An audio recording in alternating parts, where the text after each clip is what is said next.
Yes, we pull these right from the Reddit feed, and today's comes from a hooker. Oh. Like a prostitute, a streetwalker, a lady of the night, that kind of hookers. Oh, yes. Okay. Her question is, am I the asshat for declining to, quote, fix the errors I made in a blanket I crocheted for someone and instead taking it back? Oh. Here's what she says. I made a blanket for my sister-in-law, Amanda. I was able to give it to her last weekend.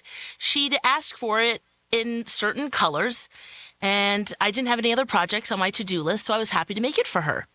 I had most of the colors already, too, so it worked out. When I gave it to her, she was excited and started to look it over. I figured it was to see how it was put together, since she doesn't crochet. After a little bit, she said she loved the blanket, but she couldn't help but notice some of the little mistakes I'd made along the way. I asked her what she meant, and she pointed out some things that I'd accidentally done, like 1 row of striping instead of 3 for one section. I'd skipped to the wrong color and threw off a pattern at some point, etc. She handed it back to me and told me that she loves my progress with it and couldn't wait to see the finished project. I told her that it was finished. She looked down at it and said that it wasn't done until it was perfect, and I'd made several mistakes that I could easily go back to correct. I was honestly dumbfounded. I hate the way perfectionists try to force their quirks onto others. I made this blanket for her for free on my own free time because I love her. And I told her that. She said she knows and she loves me for it, but she wouldn't be able to use it because she wouldn't be able to focus on anything but the mistakes. I said whatever and took the blanket back and said that if she doesn't want it, I'll keep it. She looked surprised and said that she does want it. She just wants my best work and not something half-assed. I told her that if she thinks me crocheting a whole bleeping blanket and making minimal errors is half-assing it, I'd rather just keep the blanket. She was so upset with me and told me that I was acting ridiculous and that it wouldn't take me long to fix it. Now, if you know anything about crochet, you know that if you made an error in row 36 of a 1,115 row blanket, that's essentially starting over. But I must ask you all, am I the asshat? 651-641-1071. What say you? Jason? I just hate you, and I hate your ass face. Your asshat face. That's what I would call and say to her. I would pick up the phone, and then I would just play this clip from Waiting for Guffman. I just hate you, and I hate your ass face. That's what I would say to her. You, as the knitter, would say yes to the gift receiver. Yes, I hate you, and I hate your ass face. Yes. I just hate you, and I hate your ass face. That's right. Mm-hmm. Oh. That is so ungrateful. Isn't it? My eyes, Holly's eyes grew like plates as you were talking. I was reading, so I was curious. Okay, yeah. Oh, it is the height. First of all, it's just rude. Second of all, it's so the level of entitlement and how ungrateful. You ungrateful Gretchen. Yes. You ungrateful Gretchen.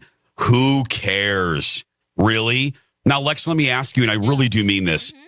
In something like that, even if it was a mistake, it's row 36 of 1,000 rows? What did you say? Yeah, 1,115 row blanket. Is it even that noticeable, Lex? Would it even be that noticeable? Maybe. Without seeing the pattern, but here's great question. But also, she needs to realize, too, what that actually means, especially with crochet. You are working 1 row at a time, back and forth. And if you are taking it apart, you are unraveling, we call it frogging, all up to that. And having to do it over again. Sometimes with knitting, if you drop a stitch, you're able to pick it back up with a crochet hook, or I guess your needle too, and work it back up. But especially with crochet, it's like, no. But here's my whole thing. Yeah, maybe there are mistakes. That's what happens. It's handmade. Made. Thank you. And that is actually the beauty and the glory of it, because someone was making it for you in mind. And expect mistakes. That is what happens. Yes. But that's what makes it awesome. It is the definition of it is the thought that counts. Holly, before we go to Karen and Lindsay on the phone, what do you think, Holly? That person who received the gift. Mm-hmm. Wait, where is Waiting for Guffman again, Jason? I just hate you, and I hate your ass face. That's what I would say to them. Are you kidding me? Somebody crocheted you a blanket. Thank you. Goodness of their heart? Crocheted a blanket. You accept that openly, no matter what it looks like. I don't care if it has testicles crocheted into it. And that's fine. And that would be very inventive. And I would be dangling those with pride. Yeah. Right? Wow. Oh, if I was the maker too, yeah, I'd take it back too. And be like, look, I got... A lot of times, it's like the cobbler doesn't, the kids don't have shoes or whatever. Oh, the accountant can't balance his checkbook and the cobbler's kid has no shoes. And it's kind of the same thing. You're crocheting, and half the time most of the time you're crocheting for others. So if I'm making a blanket and they don't want it, or making a statement like this, oh yeah, good, it's for me then. And they didn't even ask for it. No. It was just a gift that somebody wanted Thank to you. give to them out of the goodness of their heart. Yes. I like your progress. Well, I like your ass face. Who do we have? Holly? We're going to start with Karen. Oh. Hi, Karen. Welcome to the show. How do you feel about this? I 100% agree with Alexis that handmade means there will be happy accidents.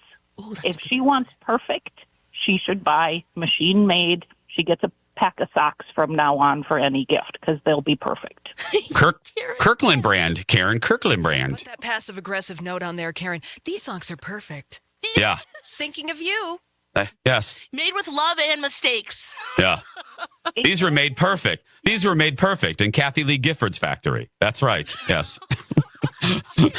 Early 90s reference, but that's fine. Thank you, Karen. Well, and here's the other thing with crochet. Crochet is ultimately so there are knitting machines that can replicate knitting, but crochet is truly there's no machine that does crochet. I would never. Okay, let's go. Poor Lindsay's been waiting. Let's give Lindsay the last word for. Hi, Lindsay. Welcome to our show. How do you feel about this? You guys covered it so well, except I have about 4 or 5 swear words. I know, right? Yes, Lindsay. Can you imagine? I want to thank you. You actually inspired me to learn to knit and crochet, but I also curse you because I'm now also a yarn hoarder. Sure. Wait a minute, Lindsay. Does A&E need to come over and shoot an episode of Yarn Hoarders at your house? Oh, my husband would say absolutely. Our house is now dubbed the Yarn Palace by my husband. I love that. I just got chills. Oh. Lindsay, but that's so fun. Lindsay, all kidding aside, can you imagine saying something like that to a gift giver? Absolutely. No. Yeah. Does she know it can take over a year to make a blanket? Oh my gosh, yes. Yeah. Oh. It's just so unbelievably rude. Thank you, Lindsay. So many pretty yarns out there. The struggle is real.